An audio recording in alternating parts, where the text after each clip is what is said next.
Você sabe que a esquerda no Brasil, ela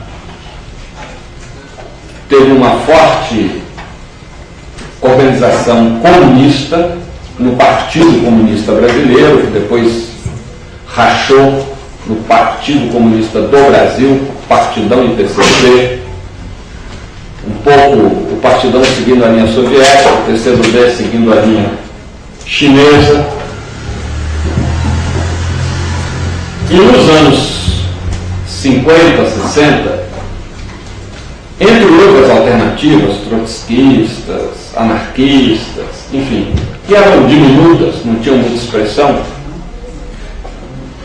havia uma intensa militância cristã de esquerda, que surgiu de um movimento de origem europeia chamado Ação Católica, que se dividia por segmentos especializados em A, E, I, O, U, Jaque, Jeque, Jique, Joque, Juque. Então tinha a Juventude Agrária Católica, a Juventude Estudantil Católica, da qual eu fui dirigente nacional durante 3 anos, a Juventude Independente, a Juventude Operária, que era a mais forte, que deu origem aos demais, e a Juventude Universitária Católica. Da Juventude Universitária Católica faziam parte figuras como Betinho da Campanha da Fome, Vinícius Caldeira Brante, que alguns que já passaram aqui da Idade Média conheceram, porque ele militou em São Paulo, o Barelli foi da JUC. Quem mais foi de JUC? Tem um que eu sinto certo constrangimento em falar, mas enfim, né? Todo mundo tem direito a um passado honroso, que é o Jader Barbalho, foi de JUC. Todo mundo tem direito a um passado honroso. E a JUC era, de todos os movimentos, o mais politizado. Por quê? Porque era o mais intelectualizado, que melhor elaborava a questão da relação do cristianismo com o marxismo. Isso sob influência de um jesuíta que considero um dos principais filósofos da história do Brasil, lamentavelmente pouco conhecido ainda hoje, chamado Padre Henrique Vaz, que tem um livro que é um clássico da filosofia chamado Ontologia e História. O Padre Vaz era um hegeliano de uma erudição inesgotável, impressionante. Um hegeliano com disciplina kantiana. Se marcava no refeitório dos jesuítas a hora que o Vaz descia para tomar um café. Era exatamente como Kant fazia. Kant, você sabe que Kant viveu em Königsberg a vida inteira, nunca saiu da cidade dele, nunca casou, nunca teve filho, só fez filosofia. E o dia que ele mais se afastou da cidade foi porque ele ouviu falar, correu o boato, que na França tinha ocorrido uma revolução. E ele sabia que a carruagem que trazia os jornais trazia poucos exemplares, então ele se adiantou na estrada fora da cidade para pegar a carruagem e saber a notícia da Revolução Francesa. Fecha parênteses. Mas o Padre Vaz, ele desenvolveu toda uma filosofia chamada ideal histórico, que depois, aí também graças à influência de Paulo Freire, adquire essa conotação de consciência histórica e cria-se um movimento de esquerda de origem cristã, mas não confessional e nenhuma vinculação com a igreja, chamado Ação Popular. E durante muitos anos, fim dos anos 50 até o golpe de 64, a disputa da presidência da UNE era entre os comunistas e o pessoal da Ação Popular. Eu morava numa república no Rio, nós éramos 12 estudantes, mas que frequentemente tinham 3 quartos, vocês imaginam beliche, 12 estudantes em 3 quartos, mas frequentemente mais uns 10 dormindo lado a lado na sala ou na cozinha, e na cozinha. Entre eles o Betinho, o Zé Serra, que foi presidente da UNE, graças ao apoio da Ação Popular. O Zé Serra nunca foi de JUC, mas foi da Ação Popular. O Aldo Arantes foi presidente da UNE, hoje está no PCdoB, também era da Ação Popular. E acredito que uma grande frustração do Betinho é que ele deixou a universidade antes de poder ser candidato à presidência da UNE. Mas o Betinho era a figura principal da Ação Popular, era o grande mentor dessa organização.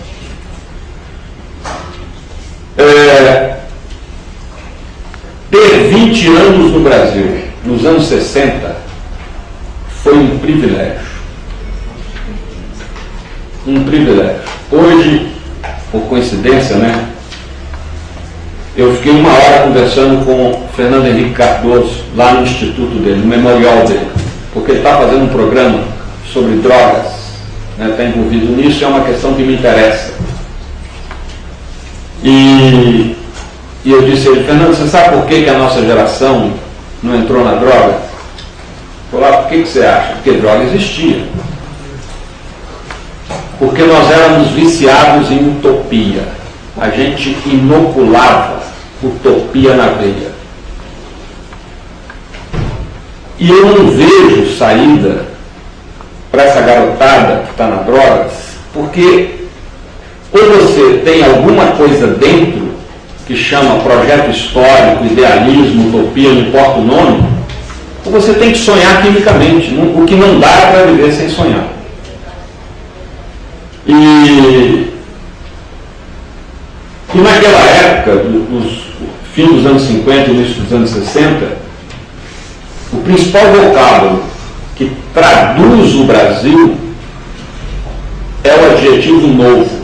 Tudo era novo, a bossa era nova, o cinema era novo, a literatura era nova, tudo era novo. Até que veio o golpe de 64. Veio o golpe castrando a nossa ilusão messiânica do lado neocristão da Ação Popular e messiânica do lado comunista. Os comunistas porque acreditavam, como eu acreditei, no determinismo histórico. Me lembro, pode parecer também curioso o que eu vou dizer, mas é verdade, quando nós estávamos na prisão, né, meia dúzia de cristãos cercados de comunistas por todos os lados,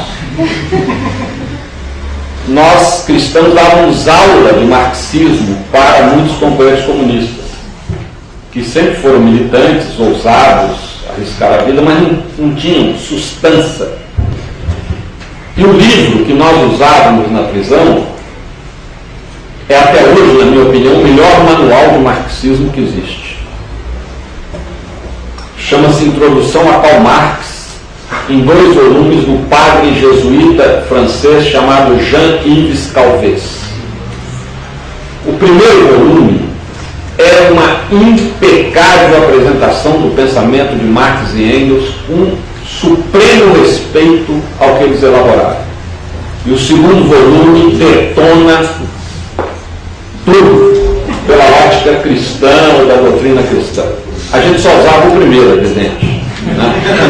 Porque estava dando aula para comunista, enfim. E por outro lado, nós não concordávamos com os argumentos anticomunistas do padre Calvez. Isso para dizer o quê? Para dizer que o determinismo histórico havia incutido no movimento comunista essa ideia messiânica de que a história não tem retrocesso. Claro, você pega os modos de produção da teoria marxista e elas vão crescendo. E quantas vezes eu disse essa bobagem? Nenhum país socialista retornou ao capitalismo, de modo que a história avança. E do ponto de vista de nós, que tínhamos uma formação cristã, mas agimos em aliança com os comunistas, porque nós éramos cristãos de esquerda, ao contrário de todo um segmento na igreja de direita. Mas depois eu descobri que também existe comunista de esquerda e comunista de direita. Hoje, então, está difícil achar o de esquerda. Não é? Hoje está difícil achar o de esquerda. Mas enfim, mas na época não tinha essa visão. Nós tínhamos uma coisa messiânica que vem da formação cristã, de que há um projeto de Deus na história. A história tem um caminho para algo sempre melhor. Evidente que mais tarde vim elaborar algo que hoje é óbvio, mas não era até então. O cristianismo e o marxismo têm a mesma origem na tradição hebraica. A mesma origem. Se existem três figuras pilares da cultura ocidental que nos trouxeram algo que o neoliberalismo está fazendo perder, que é a percepção do tempo como história, se me perguntam, na sua opinião, qual é o problema filosófico número 1 hoje? O Camus achava que era o suicídio. Eu acho que é a deshistorização do tempo. Quando aquele sujeito do Departamento de Estado, que é tido como filósofo, chamado Francis Fukuyama, profere essa heresia de que a história acabou, o que ele está dizendo? Ele está dizendo o seguinte: voltamos ao pensamento grego, a história é cíclica. E acabou. Ninguém mais faz projeto, é tudo, e o que tinha de programa de televisão com esse nome, aqui e agora. Aqui e agora. E não há proposta filosófica mais alienante do que a perda da dimensão do tempo como história. Agora, isso vem dos persas, só que os persas não tiveram o ibope que os hebreus conseguiram construir, né? Porque os hebreus tiveram a elaboração da Torá, da Bíblia, mas eles herdaram a concepção do tempo como história dos persas. E com uma novidade que deve ter assustado o Marx e o Paulo Freire também. Tanto o Marx quanto o Paulo Freire dizem que a história se inicia com a intervenção do ser humano sobre a natureza, criando cultura. Mas quando você lê o primeiro texto bíblico, que é o relato da criação no livro do Gênesis, você se depara com algo surpreendente. A criação se dá em 6 dias. Há um primeiro dia, um segundo dia. Há uma historicidade na criação da natureza, antes do aparecimento do ser humano. Isso é altamente revolucionário. E que quem gosta de concordismo, que não é o meu caso, pode até dizer que o autor bíblico teve uma intuição, né, da evolução do Big Bang, constatada no fim do século XIX e no século XX pela astrofísica. Mas isso é bobagem. Claro que o que estava na cabeça do autor é o senso de historicidade do tempo, que os gregos não aceitavam. Por isso que na carta de São Paulo ele diz que a nossa fé é escândalo para os judeus e loucura para os gregos. Por que loucura para os gregos? Claro, que diabo de Deus é esse Javé dos hebreus, que para criar o mundo precisa de 6 dias? Um verdadeiro Deus onipotente faz que nem nesse café, cria instantâneo. Não precisa, sabe, primeiro dia. Segundo dia ainda fica cansado, vai descansar no 7º, né? Vai à praia, deita na rede, sabe? Dá uma descansada. Ora, os 3 pilares da nossa cultura estão impregnados da historicidade do tempo. Jesus, Marx e Freud. Os 3 são judeus. Né? Um crê no mundo politeísta, num Deus chamado Javé, num entre tantos. Mas, justamente para distingui-lo, é preciso apresentar o currículo vitae dele. Eu creio em Javé no Deus de Abraão, Isaac e Jacó. Tem história. E na mensagem de Jesus ele projeta no futuro, e não lá em cima, como a igreja acabou colocando, a utopia do reino de Deus, que na cabeça de Jesus estava no futuro, e não lá em cima. A igreja inverteu, porque convinha, né, ao acordo com a nobreza europeia. Não vou entrar nisso. O que importa é que esse o fator do assassinato de Jesus com preço político. Você falar de um reino de Deus no reino de César é a mesma coisa que na ditadura você falar em socialismo. Você está falando, você está negando a autoridade messiânica vigente que era César. No caso do Marx, ele recupera lá da comunidade primitiva, modo de produção extrativo, feudal, etc. Então, para chegar na análise do capitalismo com projeção para o socialismo e o comunismo. E no caso do Freud, se você puder, na terapia, contar sua vida intrauterina, isso vai facilitar, porque o resgate do seu passado ajuda que no presente você adquira mais saúde mental para o futuro. Gente, isso está sendo detonado pelo neoliberalismo. Mas nós tínhamos isso, nós éramos uma geração que tínhamos isso, e tudo isso foi abortado pelo golpe de 64. Mas como não existe balde de água em fogueira que não deixa uma brasazinha lá embaixo, já no início dos anos 60, havia se iniciado no Brasil um processo de qualificação de movimentos populares.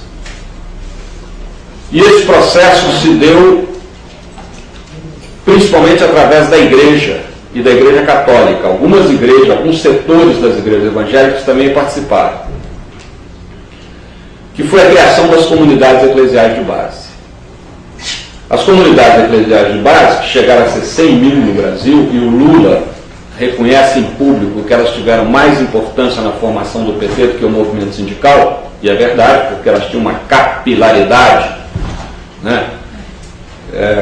Tá aqui o Dinho, cadê o Dinho? O Dinho está aqui, o Dinho é ator, fui lá na peça dele. Aí quando eu falei, ele falou lá na peça que ele é de Itacaimbó, eu falei, mas eu fui lá, ele levou um susto, porque eu acho que ninguém nunca foi a Itacaimbó, mas eu fui. E por que eu fui? Porque lá tinha comunidade eclesial de base, aliás, muito efervescente, né? Então, as comunidades surgiram de uma proposta conservadora dentro da igreja, pela falta de sacerdotes no Brasil. Então vamos organizar grupos populares que possam autonomamente complementar o trabalho do padre, que não existe, mas logo adquiriram um caráter progressista. Por quê? Porque simultaneamente a isso, e muito ligado à igreja pela formação que ele teve, surge o método Paulo Freire. E o método Paulo Freire cria uma pedagogia de formação da consciência popular absolutamente revolucionária. A minha primeira experiência educativa foi na Fábrica Nacional de Motores em Petrópolis, no Rio, em 62, 63, quando nós fotografávamos a fábrica e depois com diapositivos, né, slides, a gente reunia assim, um grupo de operários, como vocês estão aqui, e é todo um método indutivo, que a gente chamava de saca-rolha, tirar, depois que a gente entra com a chave de fenda. Até se usava isso. Para fazer educação popular, você precisa de duas ferramentas, saca-rolha e chave de fenda. Você, sabendo lidar com as duas, você vai adiante. Mostrava a foto da fábrica e perguntava para eles, nessa foto, o que é que vocês não fizeram? Não fizemos o céu, não fizemos a árvore, não fizemos a mata. E o que é que o ser humano fez? Fez a fábrica, fez a estrada, fez o muro, fez os caminhões. Quem faz os caminhões? Nós fazemos. Então a gente mostrava o que era a natureza e o que era a cultura. Né? A cultura é tudo aquilo que o ser humano faz. Quanto é que custa um caminhão desse? Vou chutar. Né? Custa 100 mil reais hoje. Quanto é que vocês ganham por mês? Ganhamos 2 mil reais. Quanto tempo você precisa trabalhar para possuir um caminhão que você fabrica? Aí começa a cabeça. Né? E para onde vai? Então você, ao contrário dos cursinhos comunistas tradicionais, em que o sujeito explicava mais-valia, antagonismo, correlação de classe. Eu, quando cheguei em São Bernardo em 79, tinha gente da Pastoral Operária que chegava comigo com um jornalzinho desse e falava: Gilberto, me conta o que é isso? Antagonismo. Né? Eu falava: esquece isso, não tem a menor importância. Né? E tive briga no sindicato, porque a gente fazia formação sindical e eu usava o método Paulo Freire, e outros usavam o método, né, eu brinco, né, uns usam o Piaget, outros o Pinochet, né, de cima para baixo. Então eu tive problema porque o cara chegava e explicava toda a teoria marxista lá, e o pessoal tentando anotar, não dava tempo, né, porque o sujeito escreve lentamente, tem dificuldade. E a gente tinha que explicar o que era modos de produção. Eu falei: gente, vai pelo método Paulo Freire, que é o mais simples. Pergunta um peão desse, como é que foi a vida do avô dele, do pai dele e dele. E põe na lousa as coordenadas. Agora pergunta a 10 peões e você vai se surpreender com as coincidências. O meu avô tinha um sítio lá no Nordeste, tinha uma propriedade. O meu pai já teve que sair do sítio para ir para o Recife, para vender a mão de obra, mas depois teve que vir para São Paulo, sabe, ou é de Minas, mas era quase todo mundo migrante. E no fim a gente colocava o companheiro Brasil. Durante a história do seu avô, do seu pai e sua, o que aconteceu na história do companheiro Brasil? Isso é óbvio. Isso não tem nenhuma dificuldade o cara entender, mas você não precisa entrar com aquele vocabulário complexo. Mas, enfim, para dizer o seguinte: as comunidades de base, o método Paulo Freire, o movimento de educação de base, do MEB, tudo isso foi a brasa, serviu de brasa, que foi fermentando o movimento social. Só que eu não tive essa intuição. Fui preso pela primeira vez em 64, no Rio, justamente nessa república. Infelizmente para mim, infelizmente para ele, fui confundido com Betinho, né? As coincidências de nome, cidade, movimento, enfim. E depois, vindo para São Paulo, entrei na luta armada, no apoio a Marighella, está aí no Batismo de Sangue, está no filme, no livro também contado essa história. E aquela ideia de que nós, intelectuais, éramos a vanguarda do proletariado. E por causa do nosso exemplo, o povo faria a revolução. Eu não. Eu tenho muito orgulho, sinto muita honra de ter feito o que fiz e participado do que participei. Né? Acho que, com toda a crítica e autocrítica que a gente tem que fazer a partir de hoje, mas foi uma experiência em que as pessoas entravam para dar vida, e muitos deram a vida por ela. Era uma coisa muito séria. Mas a gente tinha tudo. A gente tinha coragem, a gente tinha dinheiro de expropriação bancária, a gente tinha armas, a gente tinha ideologia. Só faltou um detalhe: apoio popular. Só que esse detalhe é 90%. Não, o resto a gente tinha. E por que faltou esse detalhe? Porque a gente vinha de uma tradição de esquerda em que o povo era uma categoria. Aliás, vou dar um salto para dizer também, estou dando um depoimento muito pessoal, quando caiu o muro de Berlim, ficou muito claro para mim quem passou a ser burguês sem culpa e quem continuou ainda com ideias socialistas. continuaram com ideias socialistas, salvo honrosas exceções, aqueles que tinham vínculos com o mundo popular. Agora, aqueles que não tinham vínculo com o mundo popular, olha, se sentem aliviados do fato do muro de Berlim ter caído. Porque era uma coisa de afirmação intelectual, não era uma coisa de coração, era de razão. Era de razão. Tanto que eu viajei muito pelos países socialistas e fico me perguntando onde estarão aqueles dirigentes ultra-revolucionários que eu conheci. Será que estarão lutando para que aqueles países voltem ao socialismo? Ou arrumaram um bom emprego, se acomodaram, né? Me lembro de um delegado na Alemanha Oriental, ele foi delegado no nazismo, não, foi delegado antes do nazismo, na democracia, depois do nazismo e depois era delegado no comunismo. A capacidade de adaptação, né, impressionante desse cidadão. E possivelmente convicto de cada um desses sistemas, desses regimes. Ora, nós vamos para a prisão e passamos, no meu caso, né, 4 anos fazendo autocrítica. E aí autocrítica de todos, né, porque a repressão não fez distinção entre quem optou pela luta armada e quem não optou. Foram todos duramente reprimidos. A Ação Popular, que não, um segmento da Ação Popular não havia optado, o Partido Comunista Brasileiro não havia optado, então, mas todos sofreram igual repressão. A prisão tem 2 coisas muito boas, né? É bom a gente lembrar. Primeiro, que você pode fazer reunião sem preocupar com o tempo. E segundo, que você pode falar mal do governo sem perigo de ser preso. Naquela época isso era um privilégio, não é? Então, enquanto nós fazemos autocrítica, acontecia um fenômeno no Brasil que, quando eu saio em 73 da prisão,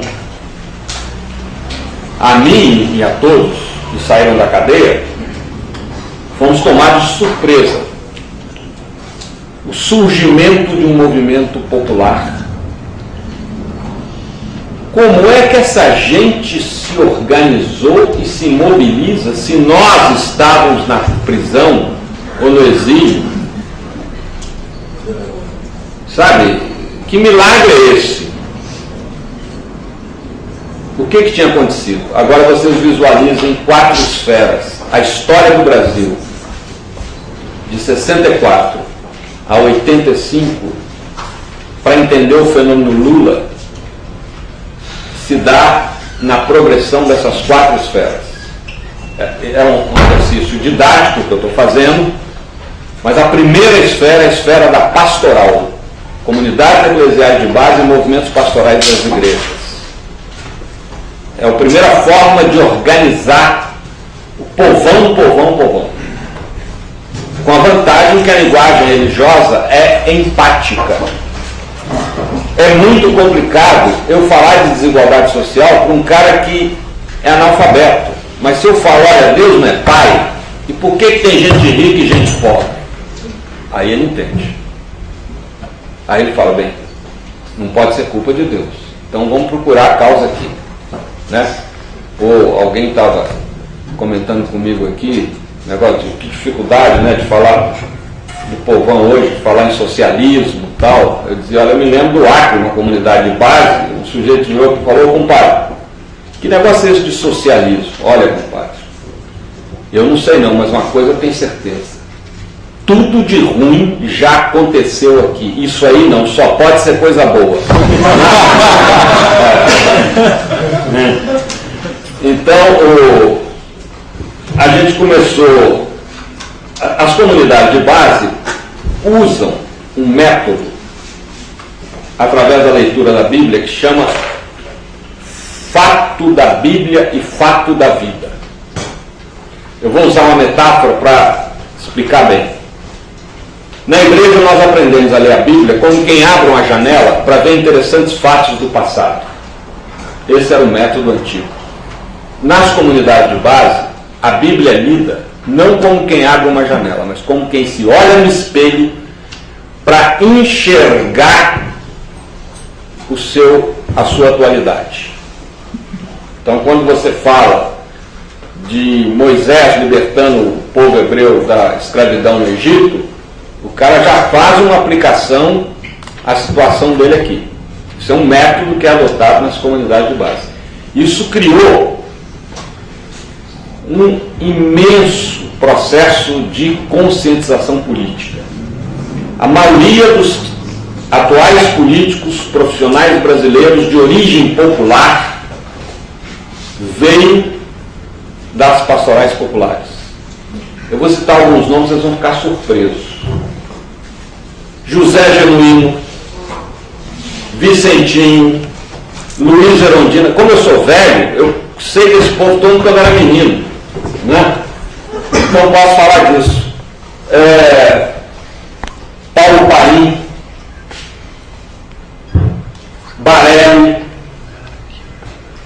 O Lula é uma exceção de liderança popular que não veio, que não iniciou a sua militância na esfera pastoral.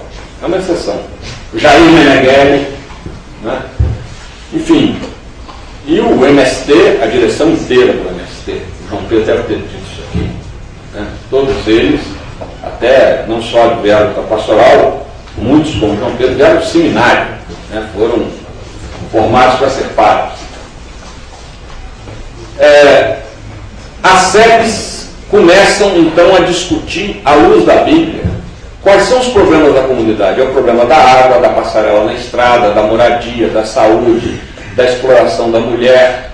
E aí começam a surgir os movimentos populares, sendo que o mais expressivo dele nessa época foi o movimento do custo de vida, aqui na periferia de São Paulo, na Zona Leste. Mais expressivo não que ele fosse o exemplo, é aquele que, por estar em São Paulo, tinha mais mídia, mas existiam outros movimentos Brasil afora, só que a mídia não estava atenta, né? E o movimento aqui chamava a atenção da mídia. Então você tem a primeira esfera pastoral, a segunda esfera, eu vou fazer uma datação também meramente didática. De 60 até 70, a esfera pastoral. De 70 a 75, a esfera dos movimentos populares pipocando por todo o Brasil. Luz, água, negro, mulher, índio, criança de rua, sabe? Tudo quanto é movimento, né? Movimento de arte, teatro popular, canção, festival de viola, tudo pipocando pelo Brasil afora. Em 75, para usar um jargão, esses movimentos sociais vão adquirindo um caráter de classe. E aí surge a terceira esfera do movimento sindical. Porque esses movimentos populares já tinham suscitado as oposições sindicais. Porque os sindicatos estavam atrelados à ditadura. Então era muito difícil para a esquerda entrar no mundo sindical por força do controle da ditadura. Tanto que o caso do Lula é típico. O irmão dele, Frei Chico, do Partidão, fala: eu não posso porque sou queimado, mas vai você, né?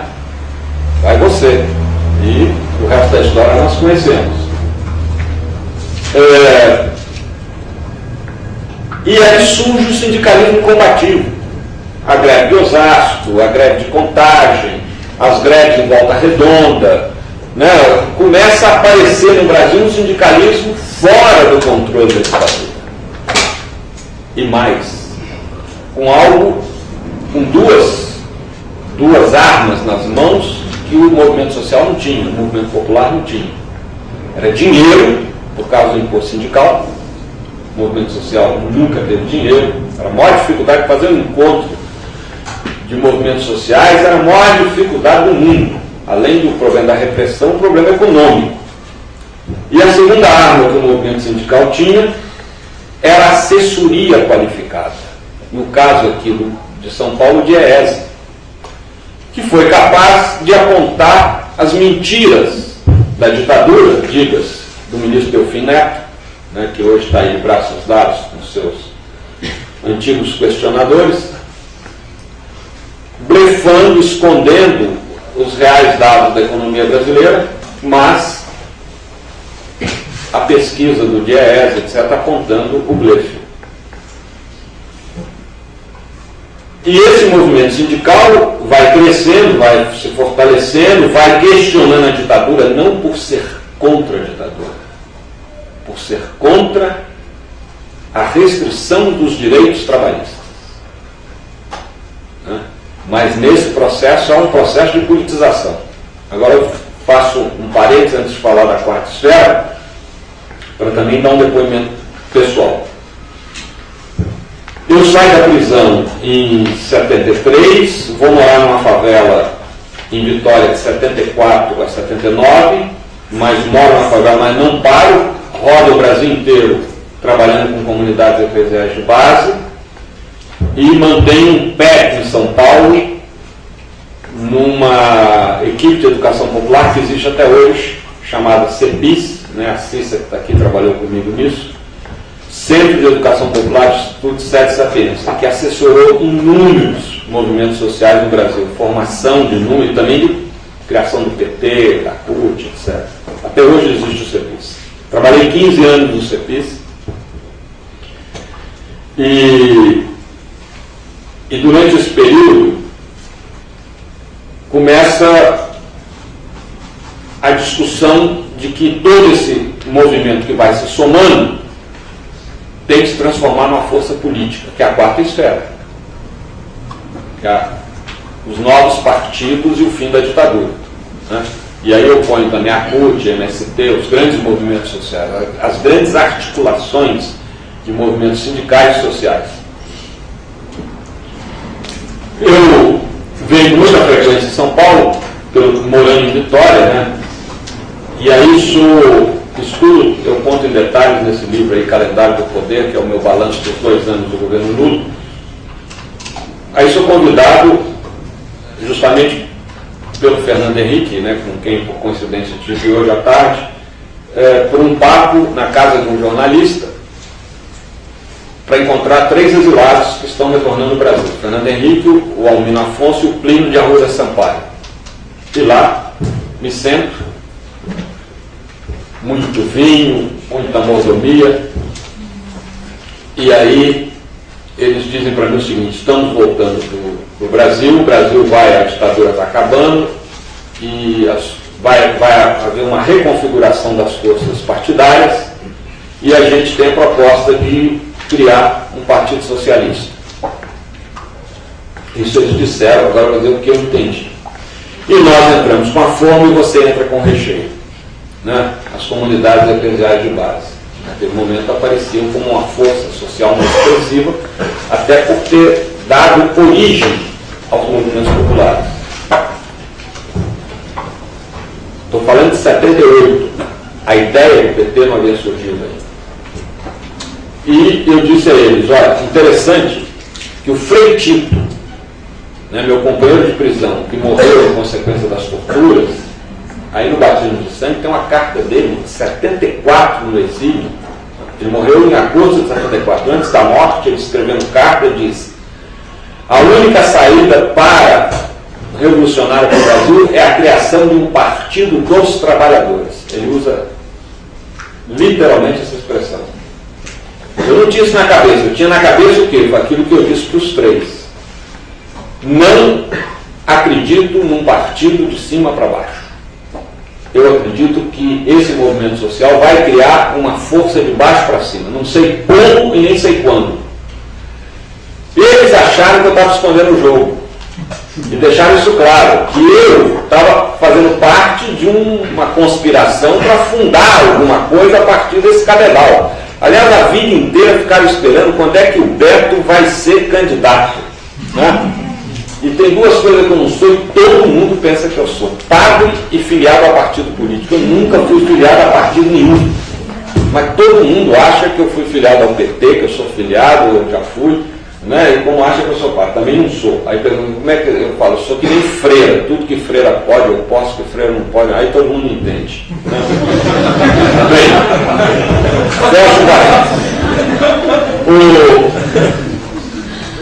eu me lembro que eu respondi para eles: eu não quero no Brasil um novo PCB, um partido das comunidades de base. Não quero isso. E de fato, em 79, eu venho para cá, para São Paulo, e vou trabalhar na Pastoral Operária do ABC. E na Pastoral Operária do ABC tinha um monte de dirigentes do sindicato presidido pelo Lula, que frequentava a pastoral e eram militantes sindicais. Fiquei ali no meu espaço pastoral e nunca encontrei o Lula. Uma coisa curiosa. Em 79, toda aquela agitação e tal, nunca nos encontramos, nunca nos vimos. Fomos nos ver pela primeira vez em janeiro de 80, muito longe daqui, em João Molevade, na posse de um sindicalista. Ele foi, eu fui, e lá nós nos encontramos, fomos apresentados no almoço da posse do João Paulo Pires de Vasconcelos. E foi aí, sabendo que ele já tinha marcado data para fundar o PT na primeira semana de fevereiro, 10 de fevereiro de 80, que eu disse a ele: olha, Lula, eu estou preocupado porque vocês vão cometer um mérito e um erro. O mérito é fundar um partido de baixo para cima. Resultado desse movimento social, das greves, etc.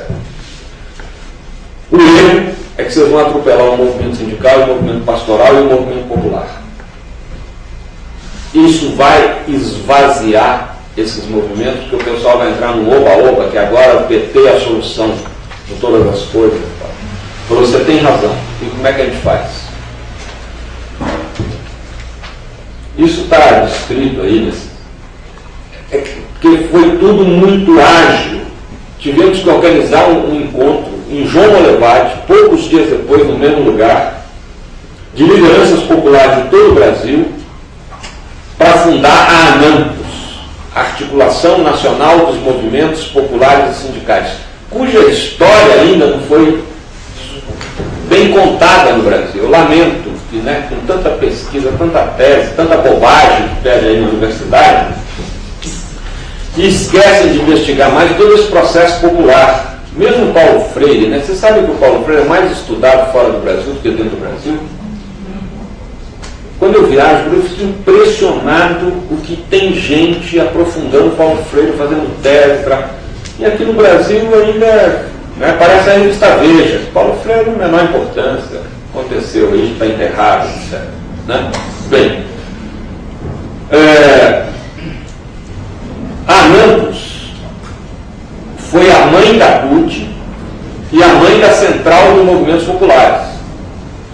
Só que a CUT surge, se não me engano agora, 84, agosto de 84, em São Bernardo, 83, agosto de 83 em São Bernardo, e foi a ANAMPOS que criou toda a infra para o congresso da CUT, que tinha ocorrido o racha da Praia Grande, E aí, o S do ANAMPOS, que era Movimentos Populares e Sindicais, passou a ser o plural de movimentos populares, que cria a Central de Movimentos Populares em 92, e cujos 20 anos da Central de Movimentos Populares serão comemorados no ano que vem, porque esse é um ano eleitoral, então não vai dar tempo de organizar. Em 2013 já está marcado a fundação da Central de Movimentos Populares. Então, com tudo isso, a gente consegue equilibrar no Brasil aquilo que nós, nesse período, chamávamos de manter as 4 instâncias estratégicas: o pastoral, o popular, o sindical e o partidário. Eu me lembro em cursinho de educação popular, a gente explicando isso. O desafio, e a gente conseguiu isso no Brasil, é não querer absorver ou excluir o outro. No caso feminino, uma esfera não querer absorver ou excluir a outra. E isso se conseguiu. O pessoal do exterior, quando vem aqui, ficava admirado como é que vocês conseguiram criar um partido sem atrelar o movimento sindical, sem transformar o movimento pastoral em correio de transmissão do partido? Porque você ia nos encontros nacionais de comunidades de base, chamados intereclesiais, todos, enquanto a gente fazia pesquisa, qual é a sua preferência partidária? Todos os partidos, muita gente era do PFL e tal. Por quê? Porque no interior a coisa é outra. Apesar do cara ser progressista, comunidade de base, não sei o quê, né? Mas lá no município dele, ele está lá ligado a PMDB, a PFL, a não sei o quê. Isso foi uma grande conquista, manter essa autonomia e ao mesmo tempo uma relação que a gente chama de complementaridade. Né? Essas esferas elas têm que ser autônomas, não excludentes e complementares. E vou dizer mais, eu atribuo a vitória do Lula não a carta aos brasileiros. Eu acho isso uma leitura elitista. Ele é resultado, essa vitória é resultado desse acúmulo de forças, dessa história que eu acabo de escrever para vocês. Acúmulo de forças dessa história.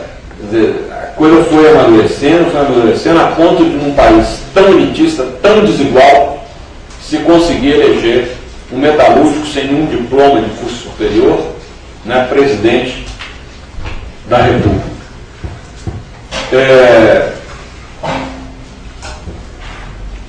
Hoje, o que a gente vê? O PT, quando ele nasce, o movimento sindical tem uma abertura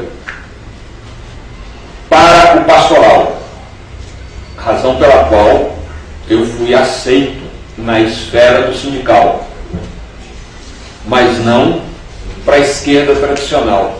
A esquerda tradicional, muitos haviam hibernado nas comunidades eclesiais de base. Esqueci de chamar a atenção para esse fato. Porque quem era de classe média para cima teve condições de ir para fora, para o exterior, se exilar. Mas quem era do povão não tinha jeito, que é a história do Chico Mendes. Como é que o Chico Mendes foi politizado? Muitos de vocês conhecem. Porque ele se exilou num lugar onde tinha um cara do partidão também exilado que ficava escutando a Rádio Havana, a Rádio Moscou, a Rádio Pequim e foi fazendo a cabeça do Chico Mendes. Né? Isso aconteceu muito no Brasil. Gente da base, não tinha como sair do país. E foi hibernando por aí. E muitos hibernaram nas sedes, nas comunidades de base. Até porque quando o sujeito é povão, ele pode ter até assinado a ficha. Quantas vezes eu vi os velhos comunistas brasileiros, como Diógenes de Arruda Câmara, fazerem essa autocrítica na prisão. Que burrice a nossa, né? Exigindo que o sujeito entrar no partido, escrever na ficha que ele era ateu. Num país como o Brasil. Né? Quantos militantes não perdemos? Aí eu dizia, não, detalhe, o Diógenes, não é que o perderam, quantos não blefaram? Porque o sujeito não queria entrar, mas ele continuava crente. E abria a reunião lá em nome de Deus. Aí falou, mas ele Deus já caiu para Deus do céu.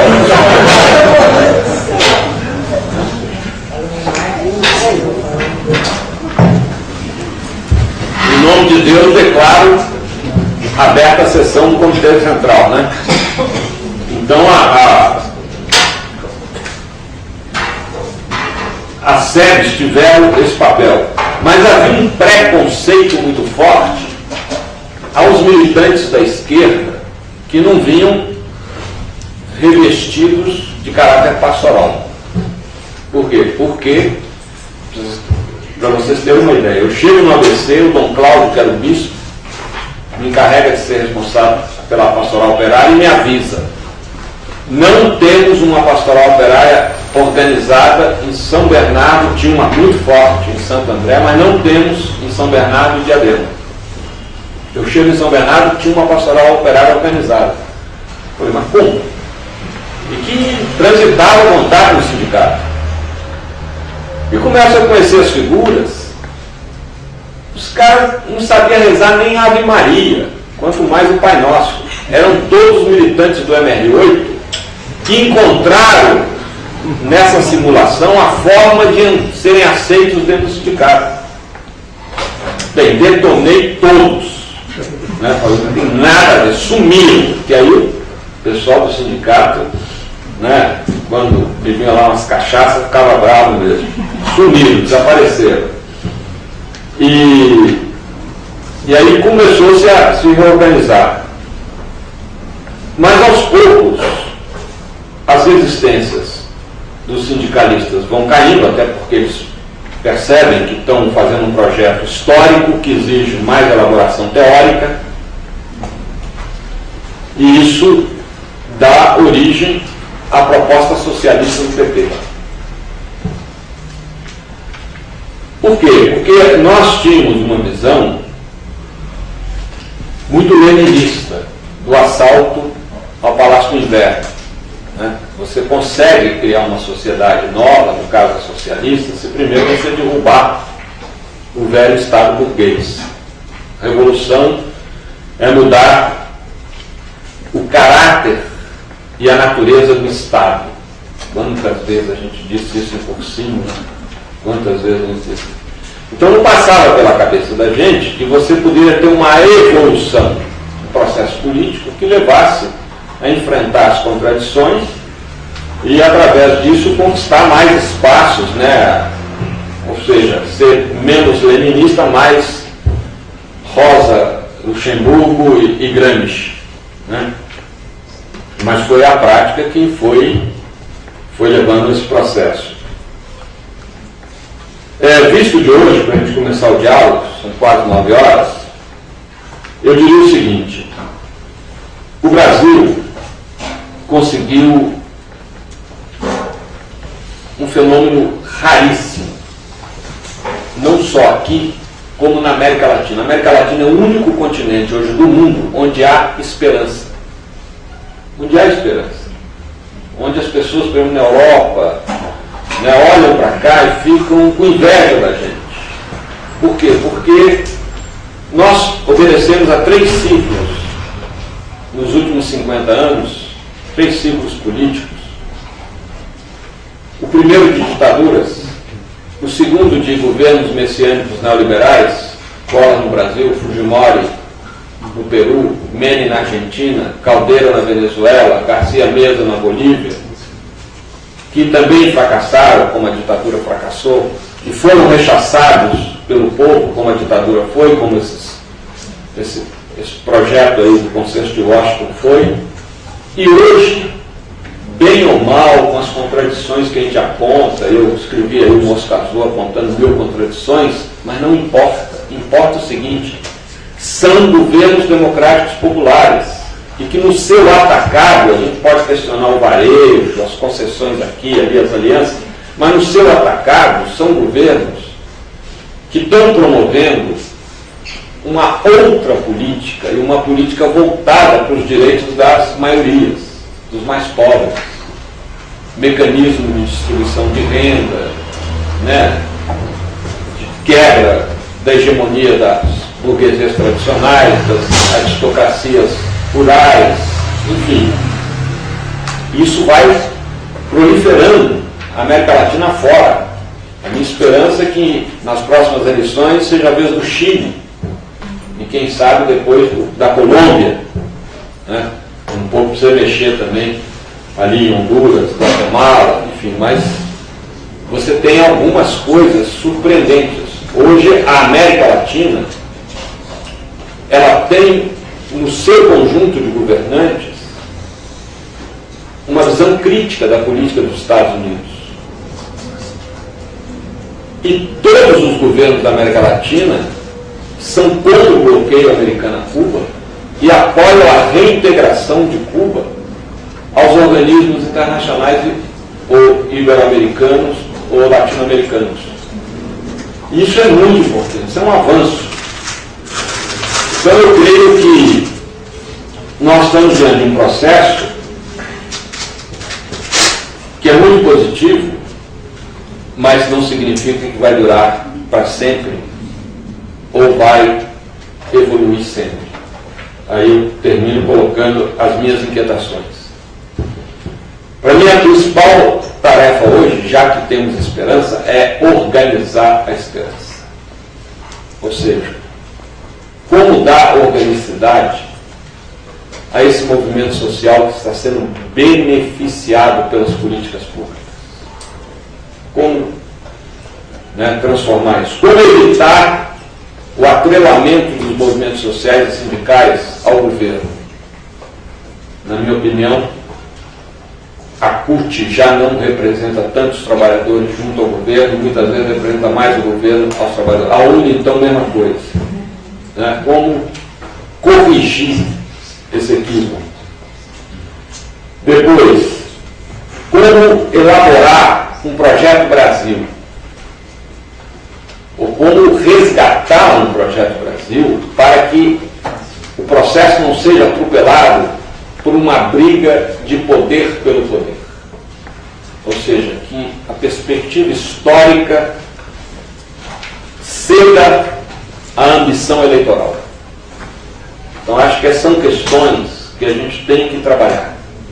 Questões que eu acho que os cientistas aí como André Singer e outros, que têm competência, precisam trabalhar essas questões mais profundamente, porque nós corremos o risco de, guardadas todas as proporções e bem mal comparando, estar vivendo aqui uma espécie de neogetulismo, neoperonismo, e que depois isso tudo abra condições de uma volta dessa direitona elitista, autocrática, colonialista que tradicionalmente governou o Brasil.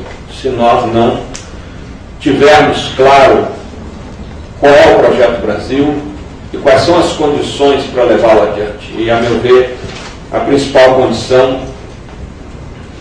é aquilo que o Lula falava e que hoje a gente pode ampliar. O PT nasceu para organizar a classe trabalhadora. E eu diria, o governo existe, ou deveria existir, para organizar o povo brasileiro. Acho que esse é o grande desafio que se coloca. Vamos então dialogar um pouco.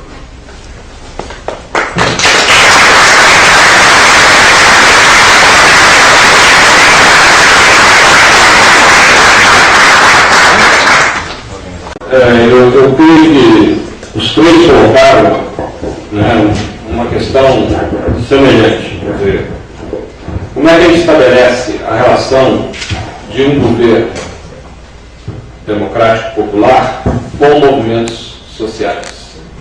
Essa é uma questão que está em aberto. Ninguém tem a fórmula, porque ninguém tinha tido a experiência. A experiência que nós tínhamos anterior é o governo ver nos movimentos sociais um inimigo em potencial e, quando ele age, põe a cabeça para fora, como aconteceu no governo Fernando Henrique. Mobiliza-se a polícia, até o exército, para reprimir.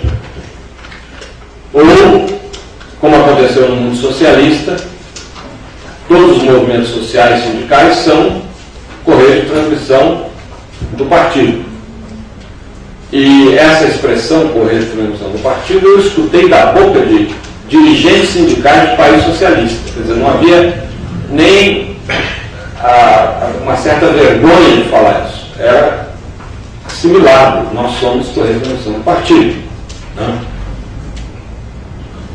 Nós estamos vivendo uma situação, portanto, inédita, em que você, através de um processo eleitoral que resultou de uma grande mobilização de 40 anos, leva uma liderança popular, ou várias lideranças populares, a ocupar o governo da nação, porque não é só o Lula, toda uma equipe que está lá, que veio do movimento social, da esquerda tradicional, enfim, todo mundo tem história.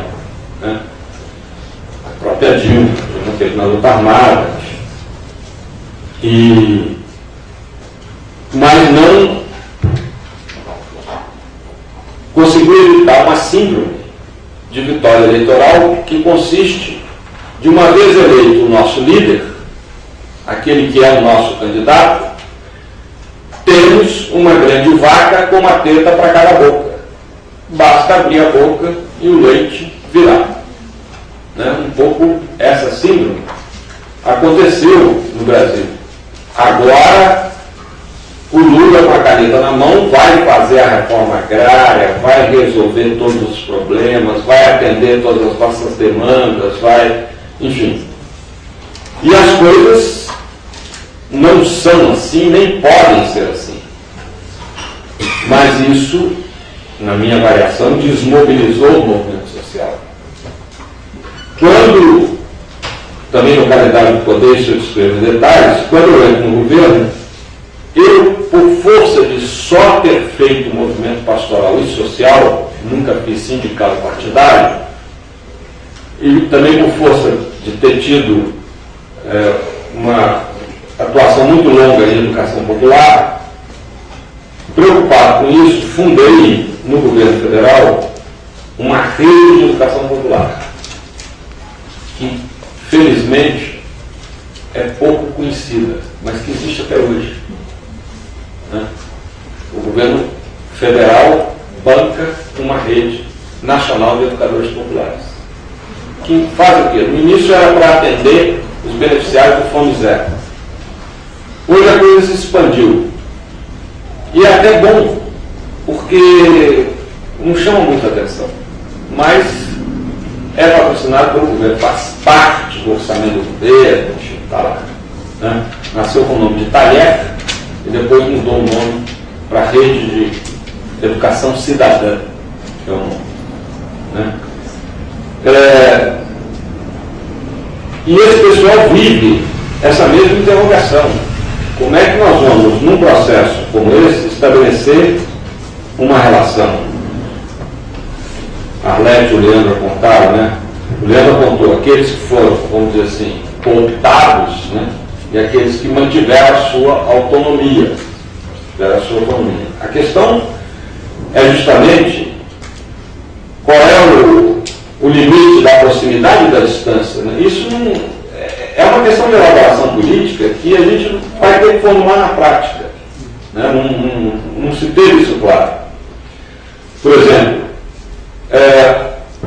no governo Lula, não havia uma instância governamental formal de diálogo com o movimento social. No governo Dilma existe, que é o gabinete do ministro Gilberto Carvalho, para isso.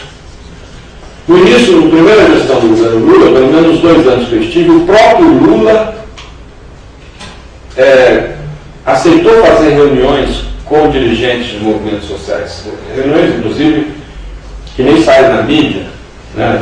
Na Grande Doutor, a mídia nem ficou sabendo, que foi ótimo, mas que não resultavam numa organicidade do governo em relação àquelas demandas. Ouvia-se, vamos ver, e ficava com atendimento de varejo, não de atacado. Quer dizer, ainda eu acho que o governo federal não elaborou, quer dizer, elaborou hoje tem um gabinete, tem um ministro, uma equipe que cuida disso, mas ainda não houve tempo para amadurecer uma política de Estado para que a gente possa, guardadas as proporções, mas fazendo uma comparação, manter aquela mesma relação que eu disse lá do início dos anos 80, quando nasce o PT. As tais esferas que têm que ser autônomas, sem uma querer atropelar a outra e ao mesmo tempo complementares. Isso teria que ser repensado hoje nessa dimensão macro, de que há um governo que, em tese, está atendendo ou por atender as grandes demandas do movimento social brasileiro. Né?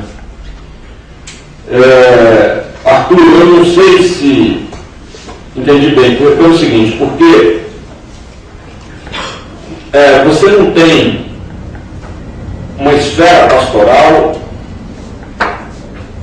que tem o João, a Maria, e depois você tem uma esfera sindical que tem o Antônio, a Suzana. Não, o que você tem é o João, que começou na pastoral, passa a ser liderança popular, ou passa a ser liderança sindical, sem deixar de pertencer à comunidade eclesial de base, como foi o caso do Vicentinho, enquanto morou em São Bernardo. Né? sempre frequentou a pastoral operária e por outro lado, como a perspectiva, né, porque houve a redemocratização de uma esquerda clandestina desapareceu, porque na esquerda clandestina você tinha de tudo, né? Como você vê, tinha até frade, né? Tinha de tudo. Mas como desapareceu, então ficou muito mais fácil esse trânsito de militantes que nasceram numa das esferas e transitavam por outras. Houve uma época até que eu critiquei muito isso, que eu chamava esse pessoal de militontos e não militantes, porque o sujeito se orgulhava de estar na pastoral, na CUT, no PT, no MST.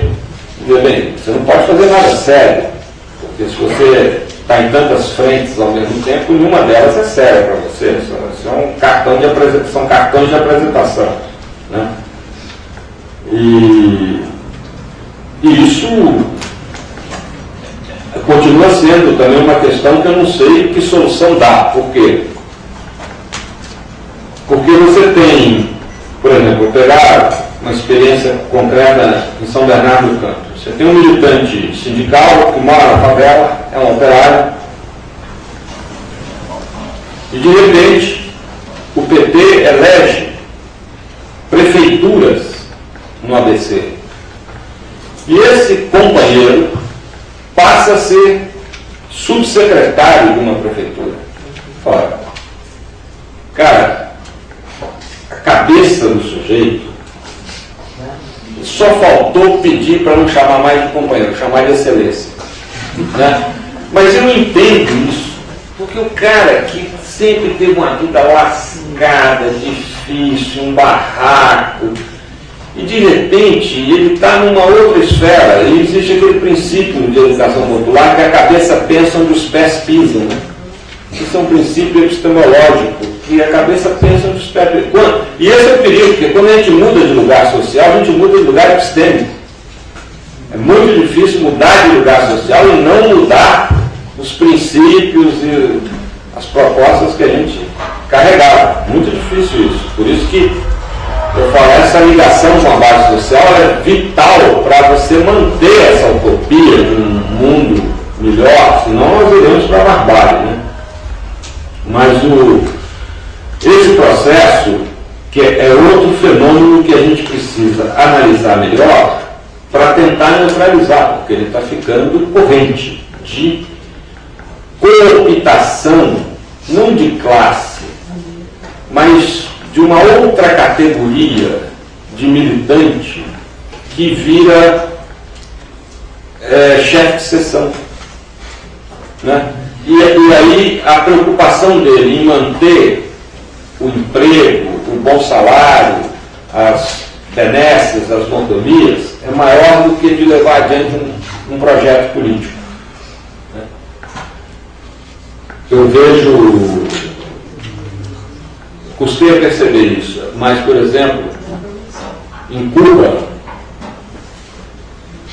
um país com o qual eu tenho muita intimidade, aos poucos eu fui percebendo quantos dirigentes comunistas eram pelegos e só enchiam a boca de todos aqueles chavões porque convinha à carreira e às ambições pessoais deles, né? E me lembro da discussão que eu tive com um deles, que me questionou porque eu fazia críticas ao governo cubano, lá em Cuba, e ele dizia que eu estava me intrometendo. Eu falei, olha, primeiro que eu não aceito que a Revolução Cubana seja propriedade privada dos cubanos, e segundo, que é muito mais difícil para mim, que vivo num país capitalista, defender Cuba, do que para você que vive aqui e ainda participa do poder.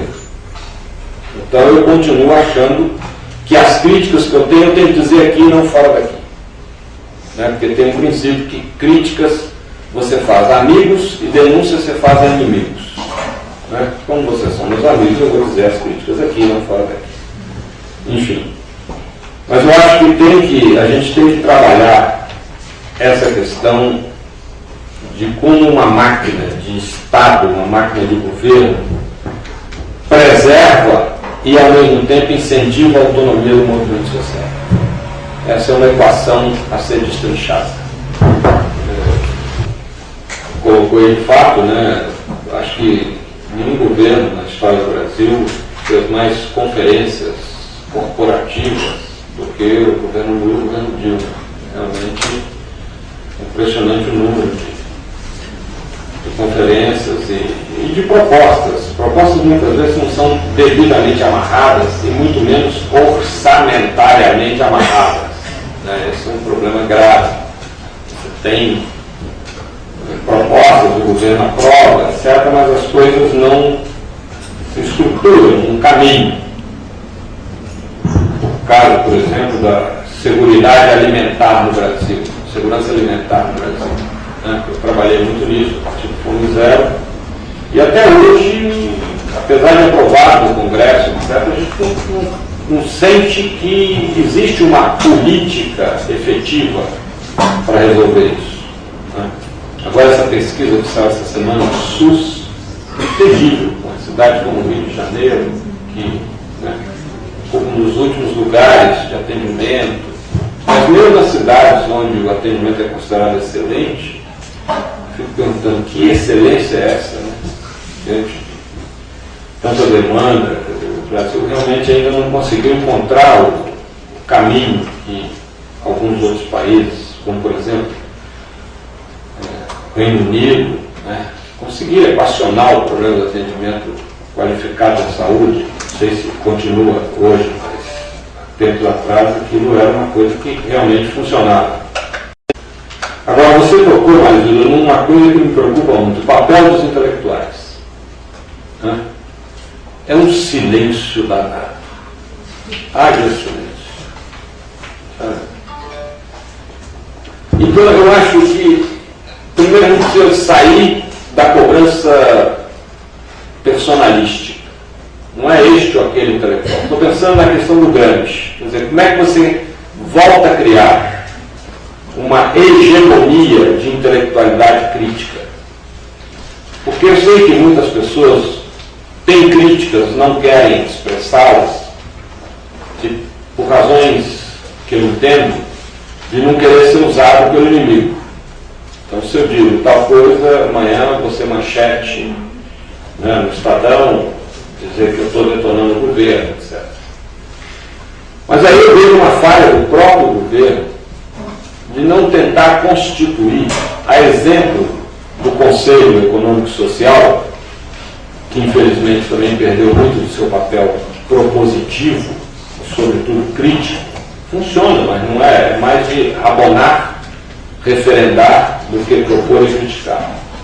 Mas por que também não existiu um conselho político, um conselho, sabe, onde aqueles que são aliados do governo, independentemente de estarem ou não vinculados aos partidos do governo, ou de terem filiação partidária, que opinem, que expressem, que o governo tenha essa escuta. É muito difícil, porque aí entra uma outra questão, que é a questão do poder. Né? Não existe literatura mais enigmática e perene do que a que trata do poder. Desde os antigos gregos até hoje, nós estamos aí tentando descascar e entender esse abacaxi chamado poder. Né? O que é exercer o poder? E é muito difícil você ter um poder aberto à crítica. Eu faço um paralelo, a questão desse grupo, que eu chamo de grupo hegemônico de intelectuais críticos. A gente conseguiu isso, de certa maneira, na Igreja Católica, com a teologia da libertação. Nenhum teólogo da libertação, apesar do equívoco da imprensa, foi excomungado, posto para fora da igreja. Eu fico irritado toda vez que vejo que Leonardo Boff, que foi expulso, nunca foi expulso. Nunca, jamais. Ele foi censurado durante um ano e decidiu sair dos franciscanos, porque casou e não saiu da igreja, continua na igreja. Né? Mas se criou com um grupo de teólogos uma instância crítica dentro da igreja, que incomoda o poder, mas convive com esse poder e ajuda a abrir um outro horizonte de perspectiva, de fé, de movimentos, etc. Né? Então, penso, será que algo analógico poderia ser estabelecido ao nível de um poder, né, federal, estadual, municipal? Será que isso é possível?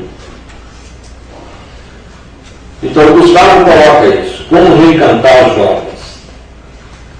Bem, primeiro, a gente tem que constatar, Gustavo, que a conjuntura mudou muito da nossa juventude para a juventude atual. Ou seja,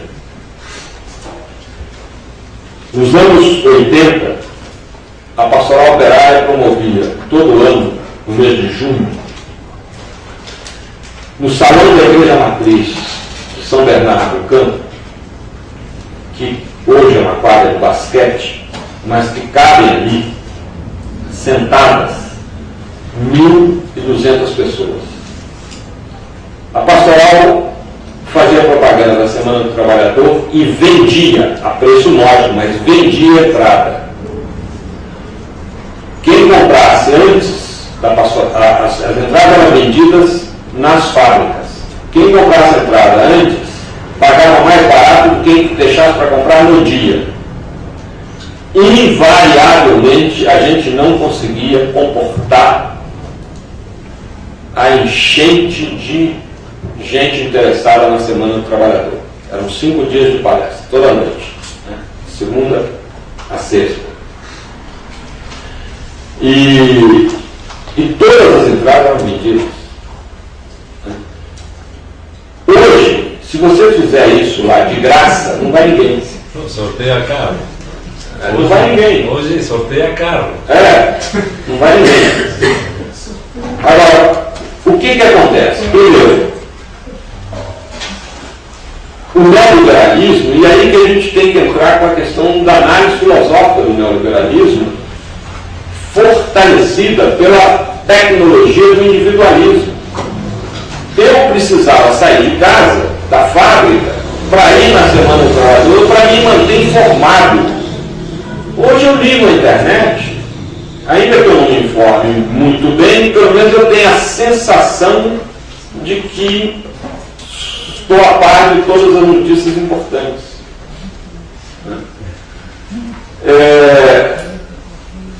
Então nós estamos voltando àquela coisa que a Margaret Thatcher dizia, que a sociedade se resume à família e ao Estado.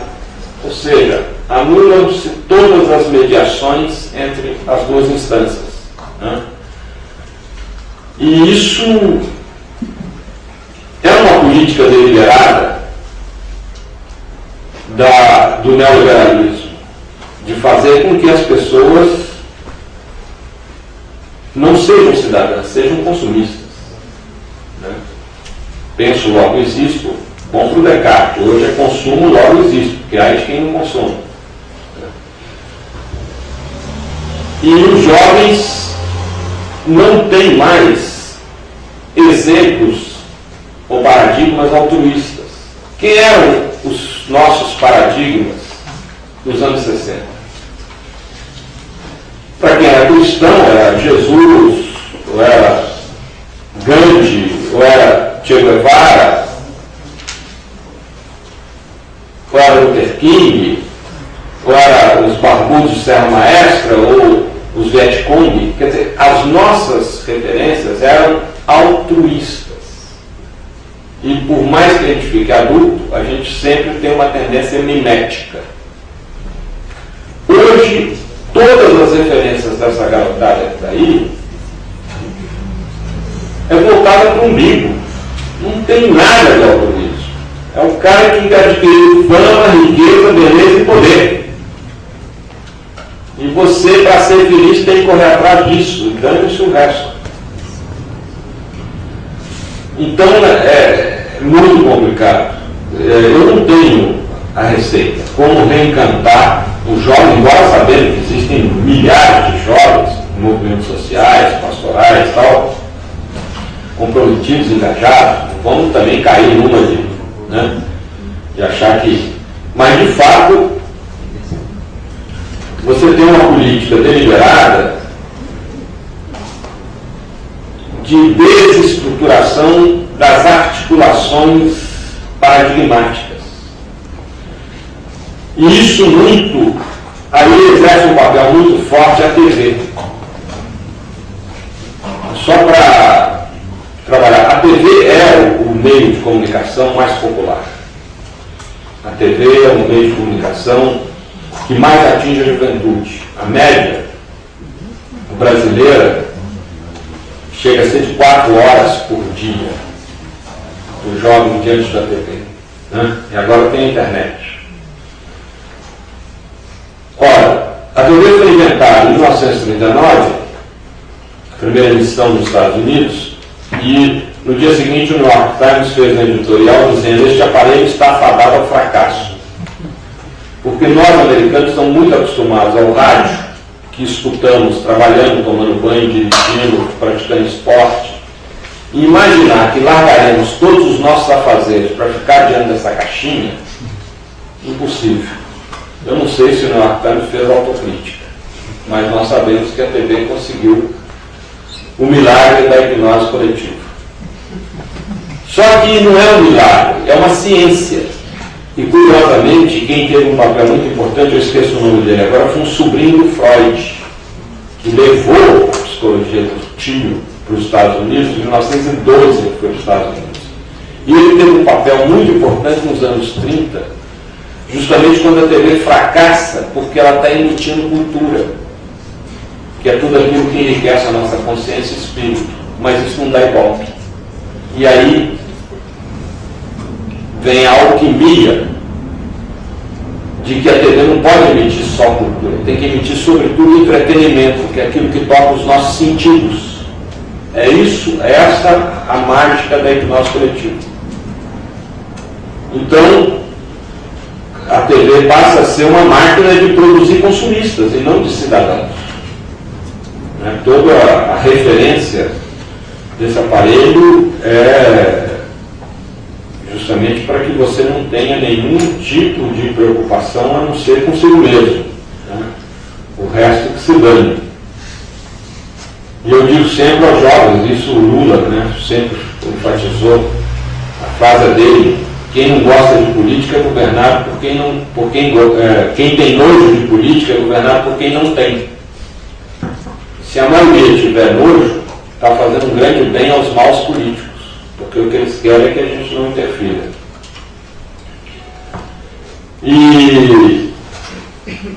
Então eu vejo, que nós estamos aí diante de uma época nova, estamos entrando num momento da história do Ocidente que só tem paralelo há 500 anos atrás, quando o Ocidente saiu do período medieval para o moderno, e agora está saindo do moderno para o pós-moderno. Os nossos avós não viveram isso que nós estamos vivendo, que não é... Os nossos avós viveram épocas de mudanças, mas nós estamos vivendo uma mudança de época. E uma mudança de época é um terremoto. Mexe com todos os valores, todas as estruturas, principalmente com as 4 grandes instituições da modernidade: o Estado, a Igreja, a Escola